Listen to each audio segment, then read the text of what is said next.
किसी भी इमोशन को बहुत ज़्यादा एग्जैजरेट या किसी भी तरीके का एग्जैजरेशन दिखाया जाता है तो उसका एक प्रॉपर फॉर्मेट होता है। तुम रोमांटिसिज्म में देखो तो ऐसी बहुत सी चीज़ें होती हैं जो अनरियलिस्टिक होती है, बट बहुत ज़्यादा तुम एग्जैजरेटेड वर्जन देखते हो, जिसकी वजह से तुम्हें वो प्यार मोहब्बत के सीन्स पसंद आते हैं और वो तुम्हारे दिल को खदगीर जाते हैं। And I am sure about it कि तुमने देवदास देखा होगा, जहां पे तुम पारो, चंद्रमुखी और देवदास के प्यार का एक एग्जैजरेटेड फॉर्म देखते हो, लेकिन वो जो एग्जैक्ट इमोशन है वो किस तरीके से पोर्ट्रे किया जाता है वो बहुत इंपॉर्टेंट हो जाता है। और भंसाली साहब मास्टर हैं इस चीज में। पहले अगर स्टोरी के बारे में बात करें तो पारो और देवदास दो पड़ोसी होते हैं, जहां पे देवदास का बाप थोड़ा सड़ियल होता है और वो पारो के साथ पसंद नहीं करता है एंड बहुत सी चीजें उसकी पसंद नहीं करती, जिसकी वजह से उसको लंदन भेज देता है। ऑफ कोर्स बच्चे की बदमाशी को दूर करने के लिए, बच्चे को अपनी नजरों से दूर करने के लिए तुम अगर लंदन भेज रहे हो तो तुम अमीर हो, नहीं बहुत अमीर हो, बहुत अमीर हो। अब क्योंकि देव बहुत अमीर है तो लंदन तो जा रहा है, लेकिन पारो उसका क्या। एंड अब देव के जाने के बाद पारो बहुत ज्यादा अकेली हो चुकी है और देव की याद में पारो ने दिया जलाया है जो 10 सालों तक जलाई ही रहती है। वेल देखा जाए रियलिस्टिकली तो ये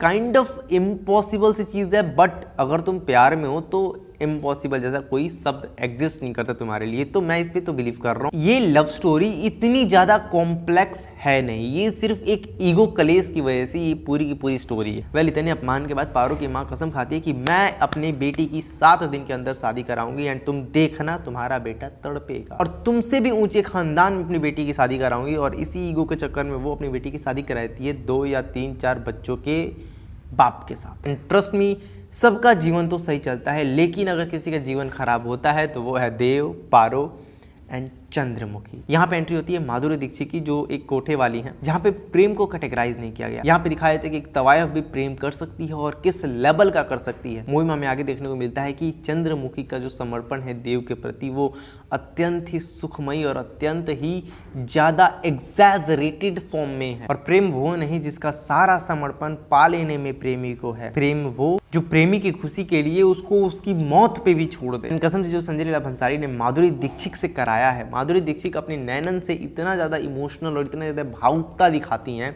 कि तुम्हारे भी नैनों से वो आंसू टपक पड़ेंगे। इसी के साथ अंततः पारो अपने परिवार के साथ मग्न रहती है। पारो का जीवन उसके परिवार के साथ गुजरता है, जहाँ पे उसका पति उसको जीवन में कभी नहीं छूता, और चंदू अपने जीवन को वापस से कंटिन्यू करती है देव की यादों के साथ, और देव की यात्रा यहीं पर समाप्त हो जाती है। वेल ये मूवी साधारण नहीं है। संजय लीला भंसाली बॉलीवुड के एक ऐसे डायरेक्टर हैं जो अपनी मूवीज में एक एक फ्रेम, एक एक शॉट, एक एक सीन इतनी खूबसूरती और इतनी बारीकियों के साथ सजाते हैं कि तुम एक एक एलिमेंट और एक एक डिटेल्स कहानी को आगे बढ़ाने में मदद करती हैं और तुम समझ भी पाते हो। मूवी की जो खूबसूरती है वो सिर्फ कहानी की खूबसूरती नहीं है, संजय लीला भंसाली की विजन की खूबसूरती है, माधुरी दीक्षित की परफॉर्मेंस की खूबसूरती है, ऐश्वर्या राय की सुंदरता की खूबसूरती है और शाहरुख के कैरेक्टर की खूबसूरती है। And trust me, this movie is one of the best movie of Sanjay Leela Bhansali work. तो if you are the person जिसने संजय लीला भंसाली की अभी तक देवदास नहीं देखा है, so please go and watch. ये मूवी केवल 2002 की बेस्ट मूवी नहीं थी, ये अब तक की संजय लीला भंसाली के कामों में सबसे बेस्ट काम है।